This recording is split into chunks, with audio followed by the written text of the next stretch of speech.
Medicine for the Mind. This world of ours, no matter how hot and feverish it may get, still has the teachings of the Buddha to cure its ailments. At the very least, it has the religion as a medicine to relieve its suffering to some extent. Suffering resembles a disease in that, no matter how serious it may get, we can gain at least some relief if we have medicine to treat it. If the hearts of the world, our hearts, take their orders only from defilements and suffering, then no matter what our race, class, or nationality, we won't be able to find happiness and peace in the world at all, because our hearts have no Buddhist teachings to give them relief. Buddhist teachings are teachings that adhere to the principles of cause and effect. In its most basic sense, the Buddhist religion means cause and effect combined. To believe in the religion means to believe in the correct principles of cause and effect and not to resist them. If we practice in line with these principles, there will be a way to reduce the pain and suffering of the world, both within and without. People who don't have any religious principles inside, no matter where they live, no matter how well educated or how wealthy they may be, cannot find any happiness. They cannot set down the burdens of their hearts for even a moment, because they have no place to set them down. Where could they possibly set them down? All they have is a flaming mass of defilements made up of their insatiable desires. Each of their desires creates pain and suffering, which then turns around to burn them. But, for the most part, they fail to meet with the things they want, and instead keep meeting with the things they don't want. This is the direction in which the defilements lead the beings of the world. But, when we let the power of cause and effect, the power of the Dhamma, take the lead, then even though we meet with some pain and difficulties by going against the defilements when following the way of reason, the eventual results will give us enough happiness and pleasure to relax and unwind our sufferings. This is why the religion is an extremely essential teaching for people's hearts. We human beings, who are more intelligent than the other beings of the world, should have the teachings of the religion as a treasure to adorn and protect our thoughts, words, and deeds, making the various aspects of our behavior beautiful to the eye and cooling to the heart. The religion is an offshoot of pure Dhamma. It branches off from the superlative Dhamma, the marvelous Dhamma discovered by the Buddha, and takes the form of a prescription that says, do this, don't do that, and so forth, so that we can follow it and not be at odds with the path of Dhamma. Once we trust the principle of cause and effect, then no matter how difficult the path may be, we give it our best, even when it goes against the grain. Actually, going against the grain means going against the defilements, which are the enemies of the Dhamma. In other words, doing those things that are in keeping with the Dhamma goes against the grain of the defilements, so happiness, peace, and calm are bound to follow. I'll give you an example. Suppose you think about something today that gets you all worked up and upset. Your entire heart becomes a mass of flame. This is especially true if it is something that has really annoyed you and made you indignant. The mind gets wrapped up in the things that annoy it and make it upset. Day and night, sitting, standing, walking, and lying down, you won't let them go. You take them, instead of your meditation object, as your preoccupation. So, how can the result be happiness? It has to be fire, burning continuously, because the matter itself is fire and your thoughts about it are fire. So, how can you expect them to result in any water at all? They'll have to result in more fire. There are no two ways about it. The more you persist in dwelling on them, the more you damage your own heart. The final result is that you can't eat or sleep and hardly have enough presence of mind to put a stop to your thoughts. There are many cases where people go crazy in this way, destroyed by the things they think about. What causes this destruction? Affairs of the defilements, not the affairs of Dhamma. For this reason, when you resist thinking about bad things, when you block bad trains of thought with mindfulness and break them off with wisdom, even though it's difficult and goes against the grain, the result you can expect is mental peace, or at least enough mindfulness to contemplate the proper path to follow. You can then evaluate what's right and what's wrong concerning the topic you've been thinking about and see why you felt compelled to think about it in the first place. You know it's no good, so why think about it? Can't you straighten yourself out for your own good? This is how reason, the principle of cause and effect, deals with the matter.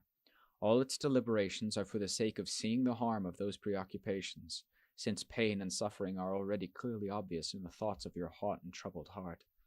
If you persist in dwelling on it any further, what's going to happen to you?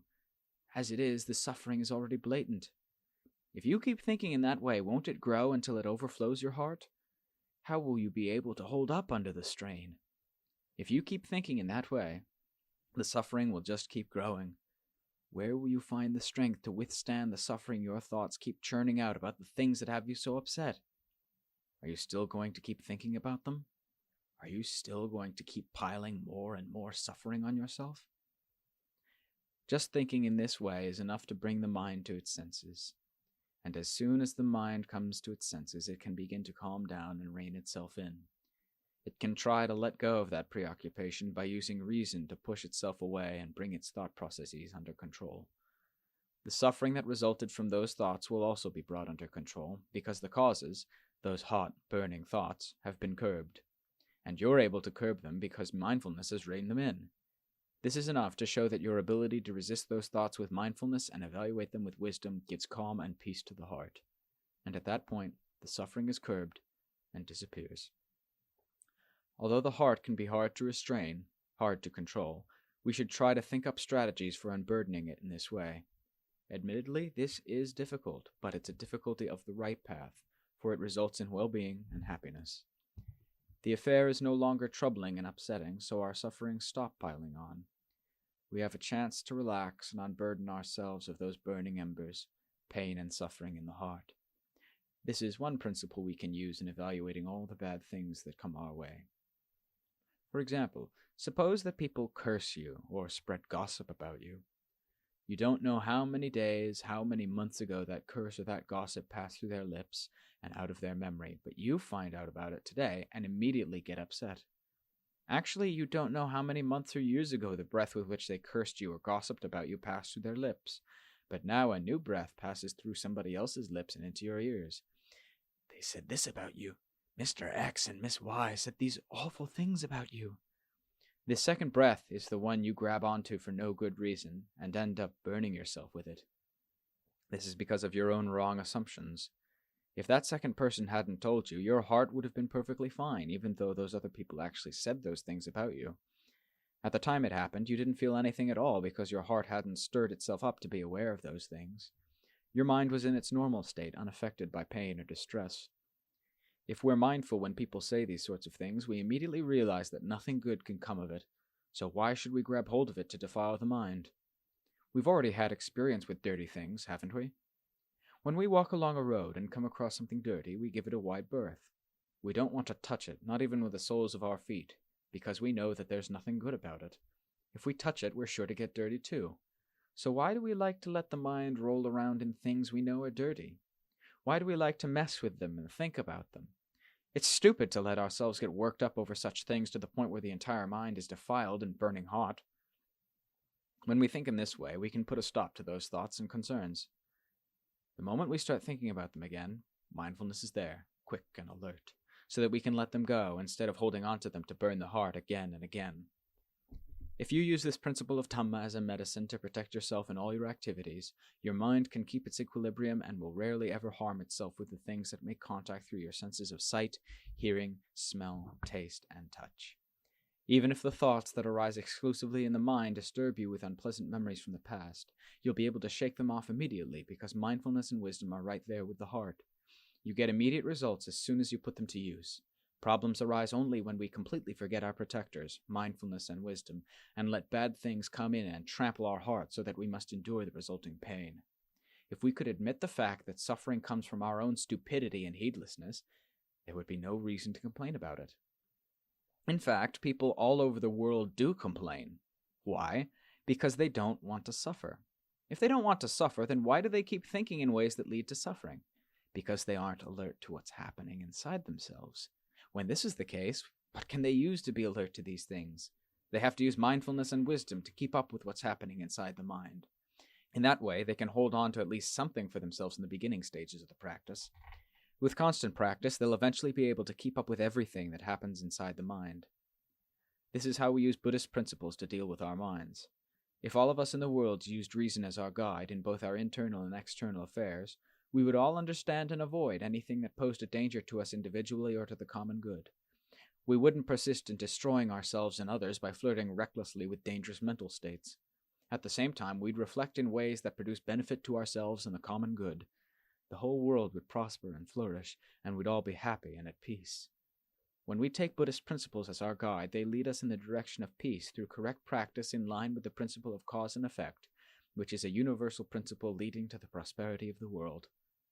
This is why the religion is something essential for enabling us to live together. In the present, we can be happy and secure, free from trouble and turmoil in body and mind.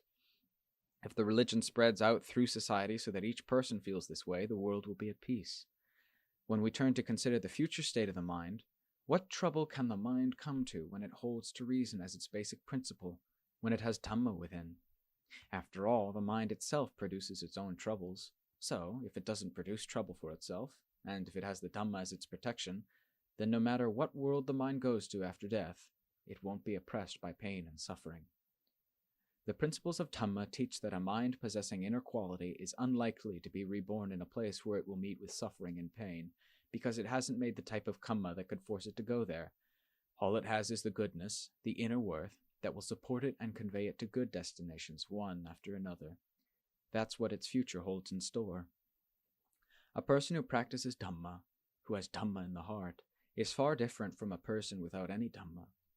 Even though they both may live in the same world and have the same sort of appearance, the differences in their knowledge, thoughts, views, and actions are enormous, so there is no way they can expect to receive similar results. The results must differ, just like the causes. This has been true from time immemorial. This is why the Buddha said, Dhamma is what differentiates beings from the basest to the most refined. These differences do not arise from anything outside of Dhamma, which is why Dhamma is the biggest issue facing living beings. Why is it big? Because each of us is constantly creating Dhamma. Even if we don't realize that we're creating Dhamma, the good and bad results that come from our actions cannot be avoided. What is Dhamma? The word Dhamma means action. Our thoughts are called mental Dhamma, our words verbal Dhamma, our deeds bodily Dhamma. In each case, we are the ones who constantly perform such actions, so how can we expect to prevent the consequences of those actions from arising in the future? And as we are constantly producing good and evil actions, the moral consequences of those actions have the power to determine where we will be reborn in the future. In this respect, there is no power acting over and above the results of the Dhamma that we ourselves have made. There's no power greater than the results of our own actions. These results are what support us or oppress us after the Dhamma has been done. This is what the principles of the religion teach. They don't have us believe in the power of anything outside of the good and bad activity of our thoughts, words, and deeds. This is where our insurance and our guarantee lie. So this, and only this, is what can either destroy or help us. Nothing else can destroy or help us at all. Our bad thoughts, words, and deeds are the means by which we destroy ourselves. Our good thoughts, words, and deeds are the means by which we help and foster ourselves. The way which we can ensure that we won't fall into undesirable situations lies here, and only here, in the principle of Dhamma. There's no power higher than this, which is why we shouldn't harbor unreasonable fears about this or that. The things we should fear most are any thoughts, words, and deeds which create danger for us. We should realize that the true danger is what's coming out in our thoughts, words, and deeds right now. If we aren't willing to come to our senses and straighten ourselves out, these acts will constitute the most serious danger we face, not only now but on into the future, until the Dhamma we've done reaches the end of its power and effectiveness. That's when the danger and suffering will end. If we believe in the religion, we have to believe in the principle of Dhamma and the results that spring from it. Is there anyone among us who has gone beyond creating Dhamma? No one at all. Each of us has to create Dhamma. Whether or not we believe in Buddhism, we're all creating Dhamma. It is a principle of the nature of action inherent within us, a principle of cause and effect correctly taught by the Buddha when he said that all of us have our Dhamma. We can believe this or not as we like, but that has no power to erase the truth of Dhamma. There is no way that either Dhamma or its results can be erased. Dhamma has to remain as Dhamma and give good or bad results throughout each lifetime. There's no power above Dhamma and its results, which come from our own good and bad actions. So, we shouldn't harbor blind and unreasonable fears. If you're afraid of hell, you should be afraid of the pit you're digging right now in your heart. That's the important one, the real pit of hell. The factor that causes the fires of hell to burn you is right there in your heart. So, come to your senses and use mindfulness and wisdom to investigate the factors of your mind that are thinking wrongly and creating danger. or thinking rightly and creating inner quality within your heart. Make your choices here and follow them through carefully so that there will be no more dangers for you or any other beings in the world. So then, is the religion really necessary? Right here is where we should decide. The person who taught us the religion, the Buddha, fully knew the ways of Dhamma and its results. There's no way you can dispute with him. He knew everything of every sort concerning his own Dhamma and that of other living beings, as well as the results of his own Dhamma and that of all living beings throughout the 3 levels of existence. No one else can even try to reach the full extent of his knowledge of Dhamma. He proclaimed these truths so that we could conduct ourselves without error, unless, of course, we go against his teachings by doing things that are bad, so that the results end up going against our wishes and lead to disappointment and suffering. Right here is where the basic principle lies. Which is why I said, if we in the world have the teachings of the religion in our hearts, then no matter how much suffering we meet, we'll have a place to put it down. It's comparable to a disease.